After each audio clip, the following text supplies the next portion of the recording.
early founder mistakes a lot of folks make is being inconsistent about showing up on social media. And then second is being overly self-promotional. Did you start this business and you were like, I'm going to turn Warmly into a $100 million company and it's going to be like super easy and like, I just can't wait to do it. And it's like, no, that's not reality. It's good that it's hard and it should be hard. Do you speak to your audience directly, or do you speak to a broader group of people subtly talking about what your company does? Founders will literally do the most hard thing, which is like start a company. But what if I write online and people think that I'm a loser? It's like, come on, man. Like, let's get over that here.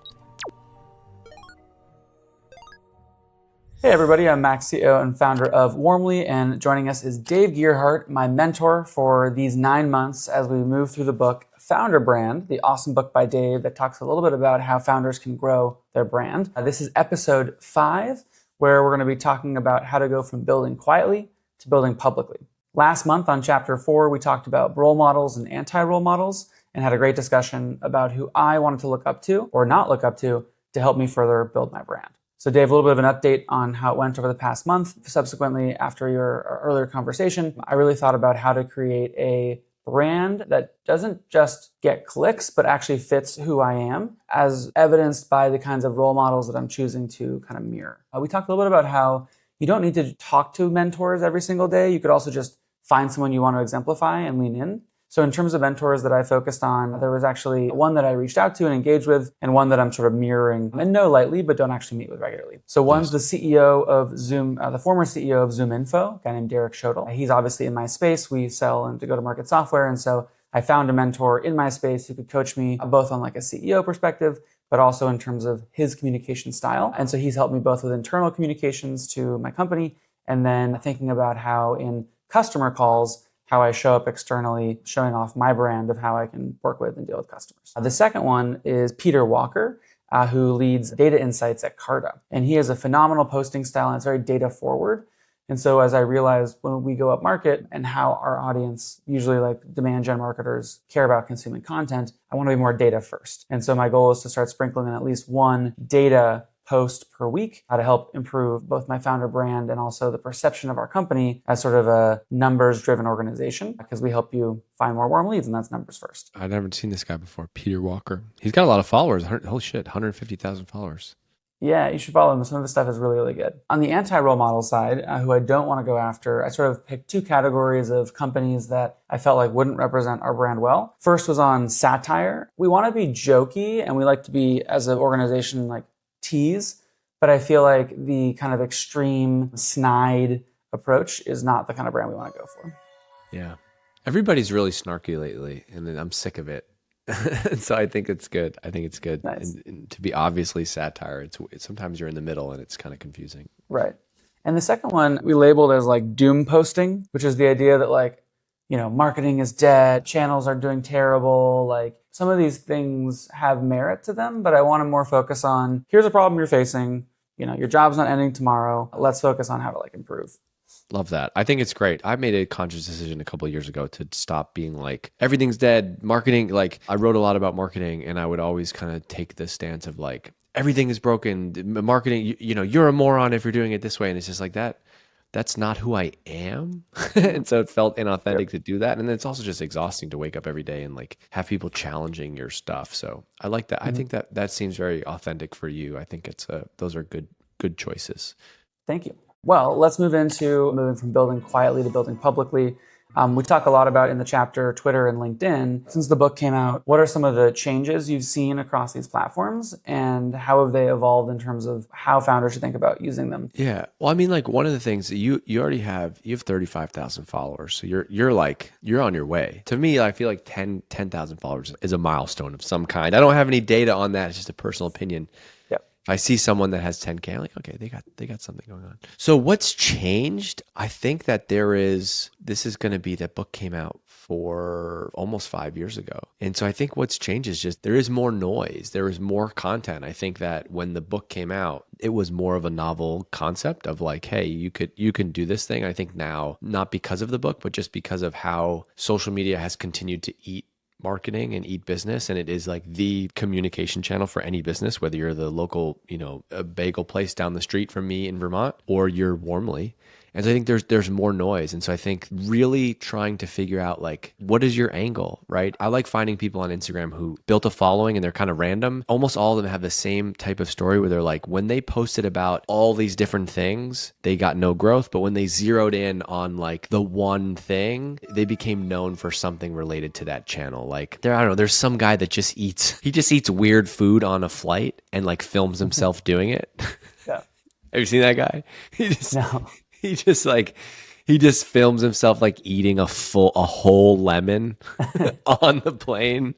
And like that's obviously like an absurd example, but I think it's more important than ever to like really have one or two specific things that you want to be known for and honing in on that. And so I like that guy as a role model for you being the data guy, because it's clearly like that's why he's stood out. He's not just sharing stuff. And then the other big thing is AI. AI was not a thing back then. There's so much content that is either created by AI or more people. You could certainly just like take all the founder brand stuff and train a custom GPT to kind of sound like you and then just like pump out average content. I've been noticing that in my personal stuff, like I write all my posts. I've been trying to like be even more real and more authentic. And I'm like, I'm writing this one straight up. Yesterday I was walking on the treadmill at the gym and I didn't post that day. And I'm like, I'm just going to say whatever's on my mind right now. And I wrote this post and it was awesome. The reaction was awesome.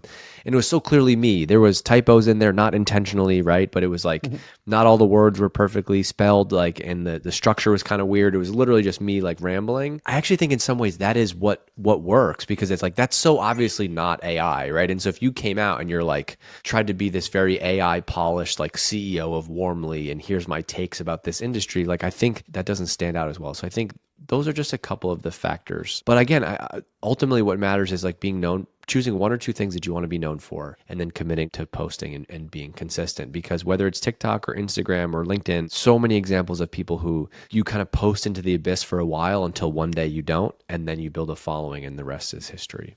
I think that the proliferation of AI and let's say the value placed on organic social as a channel for early stage founders has led to a lot more people posting. I mean, still, I think stats show, like, I'll make it up, but it's like 95% of people still don't post. I believe but there are more people out there for sure than I think 5 years ago who are not just trying to build a brand, but are trying to build their business through sort of talking about topics on both Twitter and LinkedIn. And I think that that's both good because we can all learn more, but also harder because the competition for attention is basically higher than ever before. Yeah, I like that. I think that's accurate. But it's good. I think you need to win on substance, or you need to be funnier than the next person, or you need to have some type of value. It's not like the example that I use often is like, blogging as a company. If you started a blog in like 2008 to 2010, you didn't really have to try that hard. Just having a blog meant that you could get traffic because it was fairly low competition and easy to rank for stuff. And I think, sure, now the bar is higher. And I love that. I love when I hear from a founder or a company that like, I wanted to do this thing but it's going to be hard. Like, okay, right? Like, did you start this business and you were like, I'm going to turn Warmly into $100 million company and it's going to be like super easy. And like, I can't wait to do it. And 2 years from now, and it's like, no, that's not reality. And it's good that it's hard, and it should be hard, and you should have to use your brain to think it. The thing is like the reason why I wrote the book, it's not just like, oh, just randomly post a bunch of stuff that your intern wrote on LinkedIn and magically you're going to like have this become your number one sales channel. Like, of course It doesn't work like that. Points in the book talks about how there's a shift from PR or like, paying a publisher to using social media. Do you think there is a place still for PR for kind of expressing one's founder brand? For example, Warmly, we've never retained like an actual PR person, but for our seed and Series A announcements, we used our VC firm's PR folks, and they helped us land a couple of like, articles. And there's a couple of things there. I think like, so one, on the like using your investors' contacts, right? That's valuable. And the reason that that's valuable is because I think ultimately still there's a couple things that we should dig into here. But one of them is like on the PR side of things, I think the most value right now that a PR agency could add is in that example, it's like they have relationships with those reporters. Mm-hmm. And so therefore like that's kind of what you're paying for. I don't always think you need help to architect the story. Now, there are some PR people and PR agencies who are great at storytelling. And so like part of hiring them is not just like to help get your article in Fortune or whatever. But I don't know, man. man. I still struggle with this because I get it, and there are PR agencies and PR people, but like from everything that I've seen, would you say that there are more 10 years later, are there more people covering Warmly's industry or less? There's probably more people covering them, but they're now like Substacks and podcasts and people on LinkedIn where it's like, I don't know, every founder still lusts after like, we want to get in TechCrunch. We want to get in TechCrunch. I'm just like, I guess so, but why? Like, does that... I mean, personally, I haven't opened TechCrunch in a couple of years, so. That's what I'm saying. Like, it's not what it is. I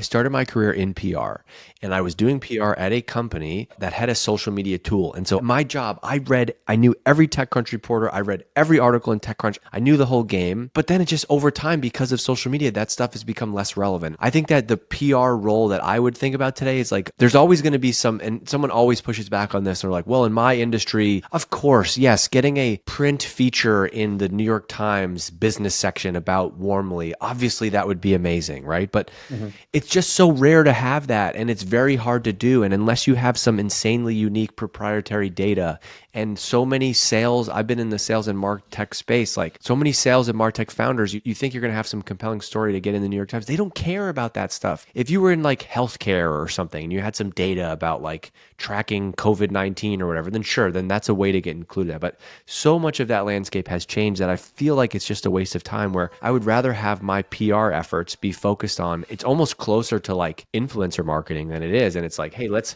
find the 5 or 10 people that are like writing on Substack and have voices in the marketing ops space. That's the same thing as PR. There's just an ego point to it. Like, are you okay with like Warmly never being in TechCrunch, but would you rather get coverage? And so there's some element of that. I would work those channels differently. But then also, I think to me, PR does not just necessarily mean earned media through a publication, because I think earned media to me also applies through social media. If people talk about your brand on LinkedIn, right, is that not PR? That is PR. That is words that you didn't control that other people shared about you. And so I think the rise of like social media being not an additional channel, but like the main way you should go to market today is the thing. And then that combined with the shrinking media landscape is I think what's changed in PR. Now, it's also interesting because like everything comes back around, but I'm sure you've seen this now, like PR is actually like back, or maybe some people say it never left, because there's value in getting coverage because, you know, these LLMs, like they want to cite other sources and all this stuff. But again, I would say you can challenge me on that. Show me the growing media landscape, right? You don't have to be a genius to be like, wait, there's just not a lot of publications anymore. So where are you going to spend your time? It just doesn't seem worth it to me in my head.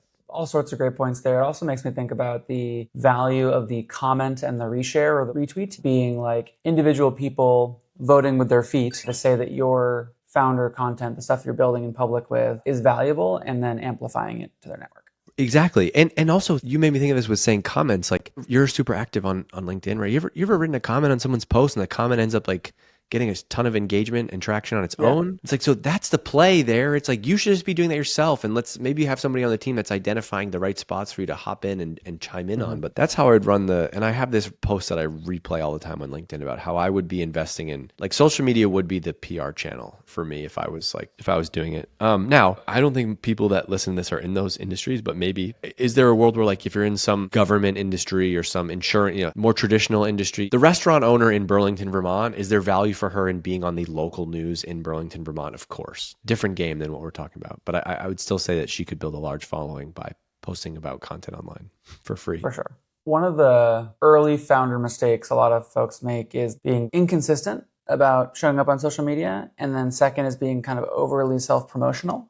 Both sort of mistakes that I say I would make early on, but have now kind of developed a consistent habit of getting out there. And I really try to think about what does my user or my ICP or my decision maker care about when I post, not just whatever I want to brag about for us. Also a balance, because I do want to share the things that we're working on. And a good example is like, my post today is about, I'm going to this conference next week and I'd love to meet up with other marketing professionals that are there. It's not the most engaging or interesting to read, but it's also like how I can connect with people. So yeah, but I wouldn't dumb that down. Like, you have 35,000 followers. You've built followers in the niche. This event is a niche event for your people. And so you posting like, hey, I'm going to be there. Who's around? Who wants to hang out? Like, that is, put the word out, son. Like, you're going to be there, you know?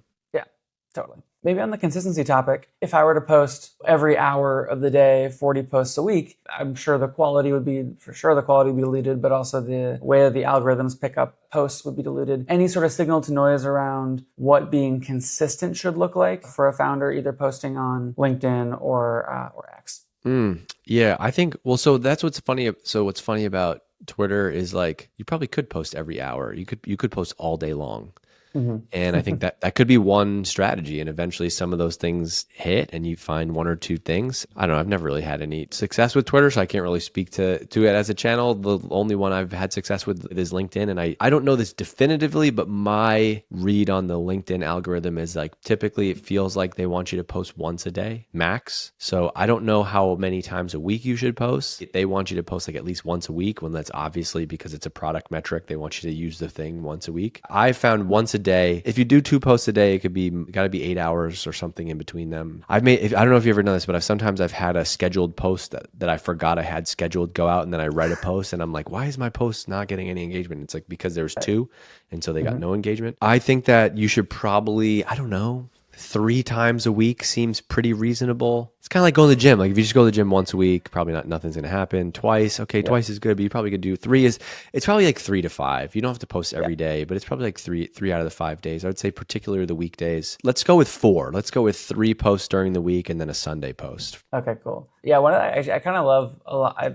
of the people that I follow on LinkedIn. I really like their weekend content, and I find that oftentimes on the weekend, my hunch is their social media team is not as involved with them, or they kind of get a little more freedom to be a little spicier or more creative or more thoughtful. And maybe I'm just bored on the weekend, but that's when I find some really. I think it's because the founder on the weekend had one of those 10 milligram gummies or something, and he's just feeling really spicy, sitting around having a coffee, sending off a take or something. But that's an interesting point, because a lot of people like think LinkedIn is business content. Some of the most active posts I've written have come on the weekends. So I think it also just shows that it's not like during the week I'm business Dave, and on the weekends I'm like, party Mike from the off, prison Mike or whatever, right? Like from the office. But I think it's just maybe less people decide to post on Sunday. And so if you have something to say on a Sunday, and typically Sunday you're going to be reading this and you're at home, it does kind of hit differently. There's a content type that's doing really well on like TikTok and Instagram right now. And LinkedIn is trying to push this too. I don't know if you've seen it's like my 5 to 9 before my 9 to 5. And it's like, one thing that I would take now from this founder brand stuff is like, to your point about like, I want to post, but like, I don't want to be overly promotional, but like, I want to be authentic. I actually think the best thing you could do now, like if you were starting now, would be like, let's say I'm starting a new company. It would be like, I would basically just like vlog, like document my way through building this company. And it would be me and my morning. It'd be like, my life as a 38-year-old founder and, father of 2 or something. Right. And then like my company gets talked about like within that context. Like that would be the best way, because then it's like, you're getting to know this person, you're interesting, you're funny, you're quirky, you post your food, your workouts, you're going to the bookstore, you picking up your kids, whatever. And then it happens to be you build attraction then for like, oh, this guy runs this company called Warmly. And like, that's a good way to do it versus being like, hey, do you care about, marketing ops? Like the universe is going to be much smaller there. And I think you want people to be more likely to share your stuff. That's then content that someone would share, whether they're like a marketing ops person or not, Yeah. That's actually a really insightful point around, do you speak to your audience directly, which is sort of potentially you can saturate your immediate audience, or do you speak to a broader group of people subtly talking about or including what your company does, assuming your TAM is somewhat large. If you have a teacher, a doctor, and a lawyer each sort of reshare something relatable in their network, they probably have a couple of marketers that you could sell to. Yeah. And so, or just like, I don't know, let's say you made a seltzer, right? If all you did, this would be the equivalent of this for like a tech founder, right? Like if all you did was talk about like how the ingredients in the seltzer and how your seltzer is different, like that's only interesting to a point. It's like, all right, we get it. The freaking seltzer guy, like, okay, we get your thing is different, right? Versus if you're like, that's the whole point of founder brand, is like, you're Max, you're interesting as a person, you have a life outside of all this stuff, and you happen to be building this company, and the company happens to be in this space. And then it's like the Gary V like give ask thing. Then like maybe 2 out of every 10 posts is then like specifically promoting your company and Warmly. Like those things will end up driving better responses. Like I found a big shift in my content from like, I was so happy to be building Exit 5 and having so much fun. It was like every freaking thing that I posted for a while was an Exit 5 promo thing. And it wasn't even intentional. It just was like, boom, go to this thing. Da-da-da-da. And when I paired that back, and now it's like, I talk about life, I do this thing, I do this thing. Then when I do have an ask for Exit 5, like, hey, we're doing this webinar next week, like I noticed that like I can drive now hundreds of signups from that. Versus if I just every time you saw me in your feed, you knew it was going to be a promo for a webinar, then you get the law of like diminishing returns. Very interesting. One of the things that helps me be able to post more publicly and come up with good ideas actually comes from doing a lot of reading of other people's posts on what's working, what isn't. Format for sure is an aspect that I learned, but also just like content. How do you think about staying up to date, or I don't know, staying on top of the zeitgeist, if you will, of like what's going on, and balancing that with the like time spent creating? There's so many things I just am trying to look up a quote right here because I'm going to tell you, but I think those two things are directly related. I feel this in my personal life. When I'm the best at work, when I'm the most creative, it's because I'm reading a lot and I'm consuming a lot. It's like we're meant to learn from other people and to be outside of our bubbles. Mm-hmm. And I think it was Jim Rohn in 7 Lessons for Wealth and Happiness. He said early on in the book, he says, all leaders are readers. And I think that's true. I find anybody, any entrepreneur, any founder, successful person in my life, I'm like, oh yeah, they love reading. And the reason why is because they're super curious. And then if you dig more into that, you're like, man, we're all playing one big game that we've all been playing for hundreds of years as humans, or however, date back to how long we've been playing. Like some version of this has been done. Obviously, the guy didn't run a tech startup called Warmly, but like I'm sure there's some equivalent in like, the Roman emperor to like, here's a guy, he's starting a company, it's an entrepreneurial venture. Like all this stuff has been written before. And so you can read business books, you can read nonfiction. I'm trying to read a ton of fiction lately and I'm getting so many ideas from that. So directly related. And that is exactly how I would say to get unstuck, because I think a big part of being good at marketing and this founder brand concept is kind of seeing everything through the lens of marketing. Like marketing is everywhere and you can find ideas all the time now. And so like I'm at the grocery store and I see, a magazine at, when I'm checking out and I'm like, oh, that's interesting. That headline was really ridiculous. Like, okay, you pick up all these little things. And so the same is true for reading. You read a book, you read the, biography of Steve Jobs, or even something not even sports related. You read the biography of Larry Bird and you're like, oh, that's interesting. Like his school did this thing when he was in 8th grade. And it's like, oh, we could do something like that. Just, you get so many ideas from that. And the quote is from David Ogilvy, who has one of the best books I've read on marketing. It's called Ogilvy on Advertising. But he says, big ideas come from the unconscious. This is true in art, in science, and in advertising.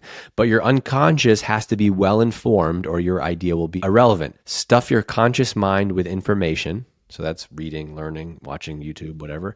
Then unhook your rational thought process. You can help this by going for a long walk, taking a hot bath, drinking a half a pint of claret, whatever that is, some type of alcohol. Suddenly, if the telephone line from your unconscious is open, a big idea wells up within you. So I've always thought about that. It's like you're learning, you're reading, and you just forget about it. And then next time you're in a meeting, you're like, oh, I got the idea. Well, that's where it came from. It's because, like Ogilvy said, you stuffed your subconscious with all of this information. That's awesome. To sort of wrap things up, I wrote down a couple of questions that I'm going to push out to founders listening to this podcast to think about when they think about their journey from going from building quietly to building in public or building publicly. First question is going to be, what's holding you back from being more visible online? Is it time? Is it fear? Is it perfectionism? Second, what do you want to be known for? Like what's the recurring theme you want to make sure people are recognizing or pairing with you or your brand? Yeah.